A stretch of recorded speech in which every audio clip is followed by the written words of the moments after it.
For more than 20 years, CTV has captured the moments that matter in our community. From our studios in St. Clair, you're watching Focus with Paul Dingeman. Well, welcome back to the Focus Set. My name is Paul Dingeman. Glad to have you along. I've got a very interesting show for you today. We're going to talk to Dr. Bacheldor, the Chief Medical Officer of Ascension River District Hospital. Then the mayor's coming along with the City Superintendent, and we also have the President of St. Clair Rotary. So lots of stuff for you. Let's begin with two friends by the name of Dr. H. Lee Bacheldor and Doug McLaren from St. Clair Rotary. Gentlemen, welcome. Hi, thank you. Nice Thanks to for see having you. me back. Well, you've always been a good guest, so we extend that invitation to people that behave. I might get enough visits as Deb Johnson someday. Yes, right. That's right. That's right. Mr. Warren over there in the corner always says to me, "You got Deb Johnson again?"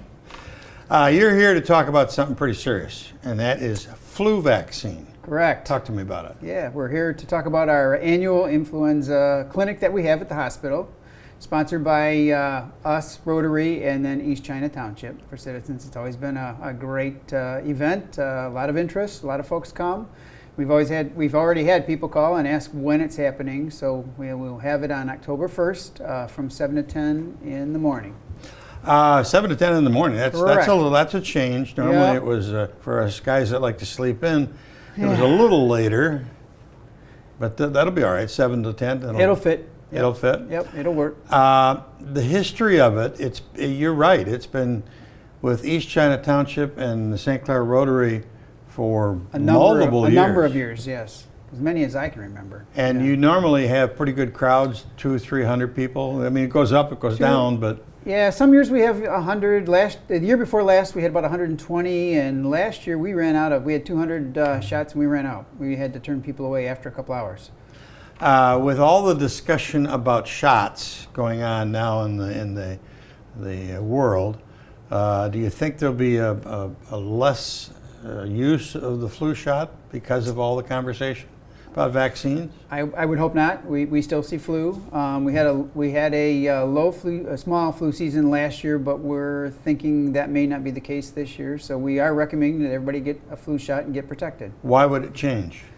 We think last year because of and we're also doing the masking now, but all the masking, the social distancing that occurred last year, there wasn't the spread that we saw or we expected. So now that people are out and about and things seem to change, even though there still are some masking mandates out there, we think that influenza might be an issue this year. Okay. Doug, you've been president of St. Clair Rotary for luckily your second term. We're going to make you a lifetime member and president shortly. Thank you, Paul. Thank you. Thank you.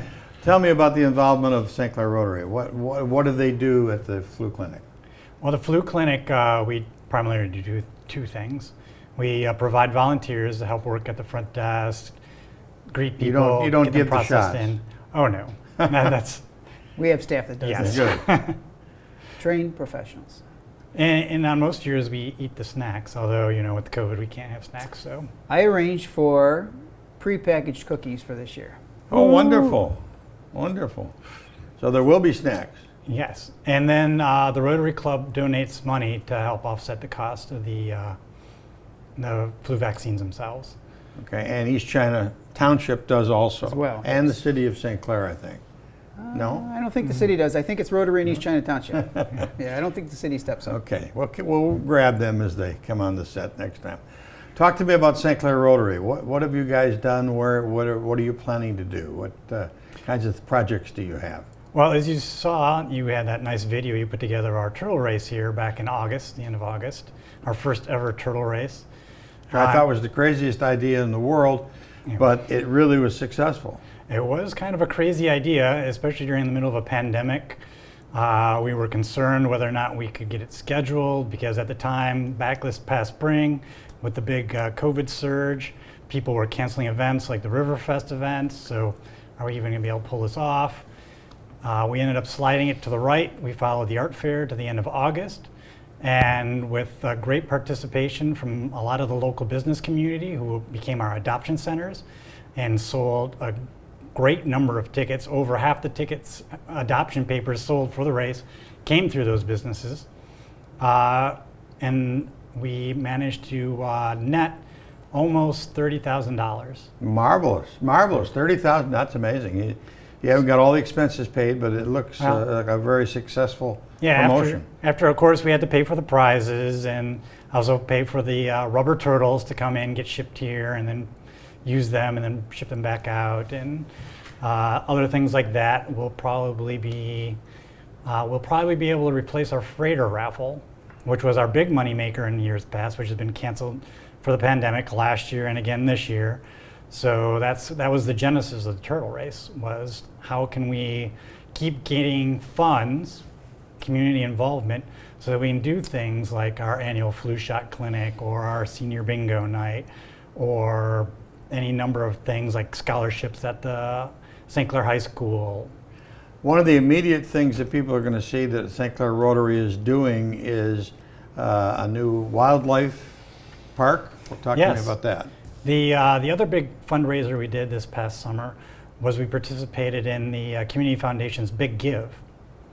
And so we set up a little website there, and Dan Lockwood was instrumental in sending out some letters to prospective donors and postcards and publicity. And with that, we were able to raise $21,000, a little over $21,000 to redo that southwest corner of Rotary Centennial Park, where we had the turtle race. Where the fish is. Where the wally is, yes. Right. The Art Association's wally sculpture. So with that amount of money, the city has signed a contract with the company to come in there, tear up all the invasive species that have taken over, do some landscaping, rebuild the shoreline that's been eroded from the high ice over the last few years, put in some stones, do some initial planting. Hopefully later this fall, they're telling us maybe October-ish. We'll see that. And then the planting will actually take place next spring. So you're just going to see a big mud hole this winter. It's not going to look like much is going on. But then first thing next spring, we're going to go in there and plant all these pretty flowers that are going to attract butterflies. And so that'll start from Pepper Joe's, the Rotary Park, and sort of swing around the fish dock and come up towards the floating docks there. That's where it'll be. Yeah, the main concentration is there by the floating docks, from the fishing pier, where Wally is, down to the south end, and it goes down to an old tree, I guess is where the property line is, roughly, somewhere in there. Well, speaking of building, Ascension River District Hospital has some news too. We do. We have some great news. About 3.5 years ago, we went through a process called discernment, realizing that healthcare is probably going more outpatient than inpatient directed. Our senior leaders went through a process, and we decided that we would probably be better served to have more of a presence in the southern aspect of the county. So we started developing plans, had purchased property, and now we're finally coming to fruition. We're starting to clear the land, and we'll have a groundbreaking ceremony in October. And hopefully in 18 months, we're going to have a building up on 26 Mile Road. 26 Mile. And unfortunately, it's going to be in Chesterfield Township. It'll be just across from the Meyer gas station. I think you have a picture of what Sam will throw that building picture up. there. We've got a couple pictures of the proposed building. So this will be an outpatient center. It's going to have it's going to have an emergency room with a small emergency room there, staffed 24/7 by board-certified emergency room physicians. It's going to have an outpatient physical therapy department. It's a nice-looking building. It is orthopedic office, full imaging. So we will have regular X-ray. We'll have ultrasound. Advanced imaging for mammograms. We're going to have a new what's called an ABUS, which is a augmented ultrasound system for breast cancer detection, MRI, new CT. We're going to have an endoscopy suite, primary care offices, and then a swing office for specialists.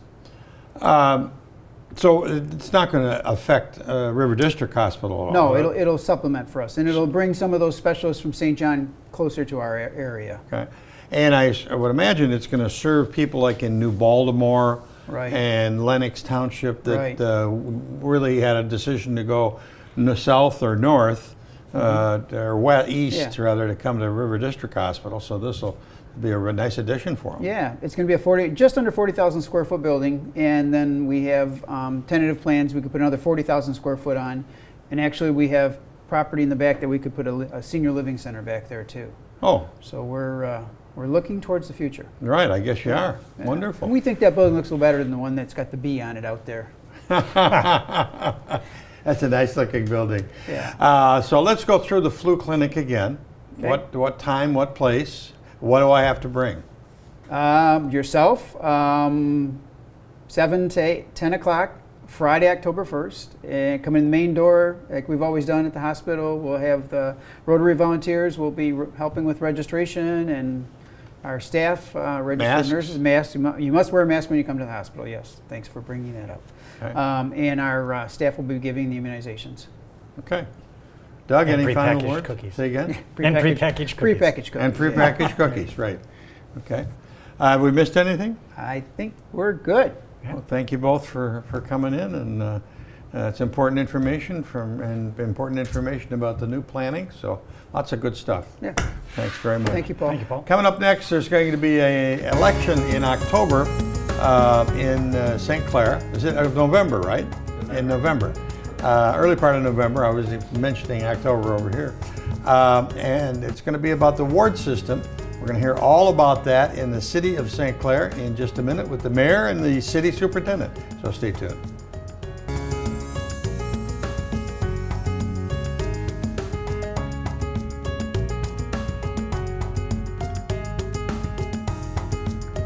Well, we got another set of guests that are really working very hard to make things happen in the city of St. Clair, the city superintendent, and the Honorable Mayor, Mr. William Cedar. William Bill Cedar, welcome to the Focus Up. Welcome back to the Focus Up. Warren, why don't you start out and tell us what we're doing here? Sure, Paul. Thanks for having us on your show today. On November 2nd, that's Tuesday, the first Tuesday in November, we have an election in the city of St. Clair. And the only thing that's going to be on the ballot are 3 amendments to the city charter. Wow. Now, No big lineup of candidates, no candidates or anything, just no 3 tax increases or decreases, just 3 items. Just 3 textual changes to the charter. We're here to talk to you about all those today. Real quick before we start with proposal number 1, just wanted to say that the charter can be viewed as the city's constitution. Okay. You know, it's the basic framework that organizes, the powers and the checks and balances. And then we have the Code of Ordinances, which is all, the specific laws like no littering and things like that. So we're here to talk about the charter today. It's not a very big document, but it's been around. This one says 1980, revised in 1989, so it's been with us for quite a long time. Yes, you're absolutely right. The charter in its current form was adopted and effective January 1 of 1980, so it's 41 years old. Okay, and so you're going to make a couple changes to it. Well, we're asking the voters to think about what they think about their government and how it should be So you have to organized. bring this kind of thing. You got to bring before the voter. Absolutely. All of these ballot proposals, the city council voted on to put forth on the ballot. So the city council needs the people to tell them It's what okay. to do. It's okay or it's not okay. Correct. Okay. All right. Your Honor, we got up on the big screen here the ward system as it currently sits. Talk to me about it. So the city's divided into 3 wards. First ward is basically you take Vine Street and go north, and then second is between Vine and Clinton Avenue. The third ward is everything south of Clinton Avenue. That's the basic structure of it. Okay. And in the charter under city council, it talks about eligibility to run for city council. And B, on page 3 of the charter, just says only registered voters of the city shall be eligible to be a candidate for and hold the office of council member. Okay. You have to be a registered voter. So to be a registered voter, you have to be a resident of the city. Okay. Any one of the 3 wards. Anywhere in the 3 wards. Okay. Also, Part D of that very same section 2.01 says that 2 council members shall be elected by the registered voters in each ward. Okay. So for years, we've just gone to the polls. We vote for 2 people in each ward. And then some council members started to move out of their ward. So we asked for a legal interpretation from our lawyer. Is that okay? The lawyer's opinion was that's fine.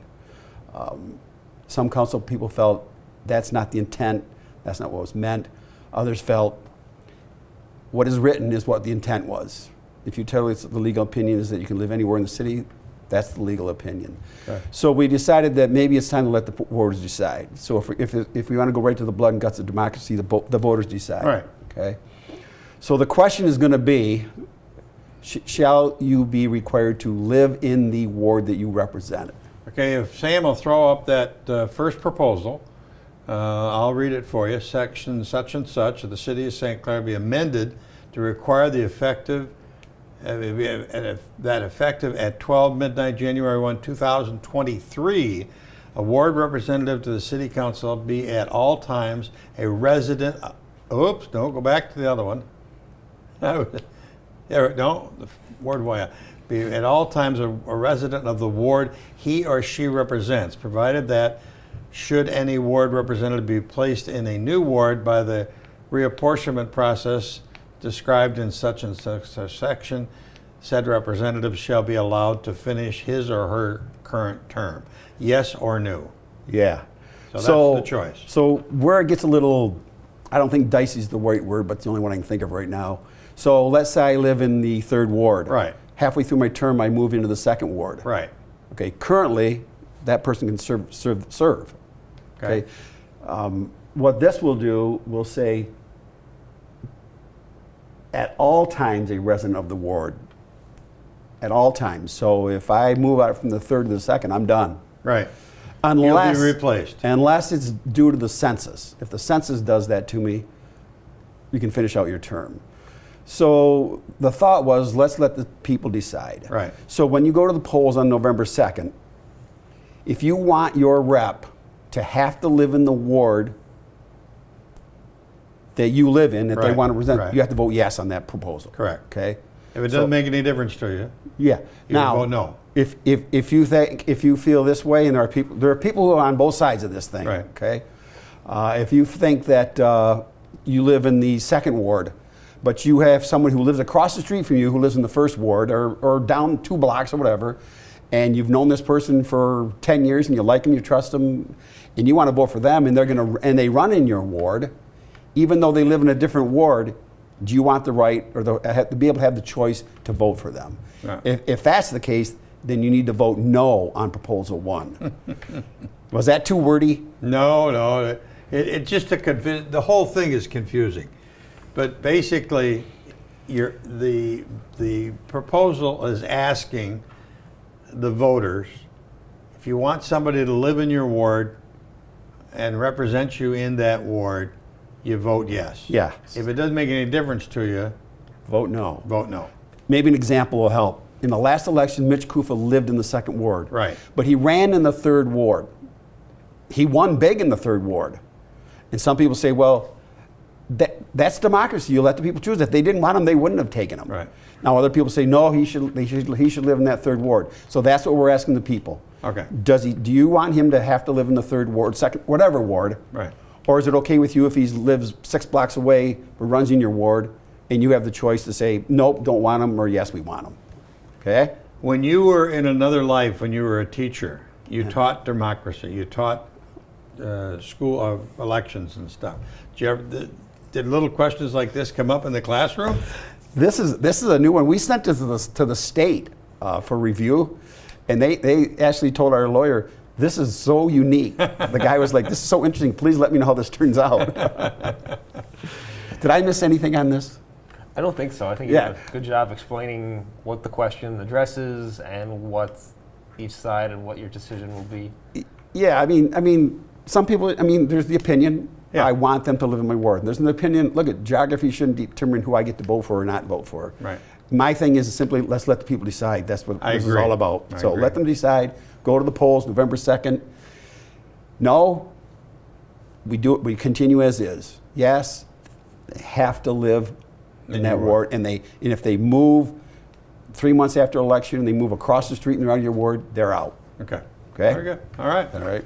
Very good. Okay. Mr. Rothe, you've got a couple items on the ballot too. Talk to me about those. Those are more regarding budgets. Yes, that's correct. So we have proposal number 2 and proposal number 3 go hand in hand with one another. And if a majority of voters vote yes on both, they become effective. But if one of them gets a majority yes, one of them gets a majority no, they're not effective. And the reason is because we're trying to accomplish one goal, but we have to amend two different provisions to accomplish that goal. And this is, again, goes back to the charter, right? Yes, and again, these are more charter amendments. Okay. So the goal essentially is under the current charter, the budget adoption timeline is, well, I'll use the word unique, meaning not a lot of other cities do it this way. And what I mean by that is that in March, department heads have to submit their budget requests to me, and then I have to give the city council a proposed budget in May. Now, normally if we had a June fiscal year, where fiscal year ends June 30th, begins July 1, this is the perfect time frame for that. But in St. Clair, our budget doesn't become effective until October 1. That's October 1. That's Okay. the first day of our fiscal year. We're about to close our current fiscal year, start a new one next week.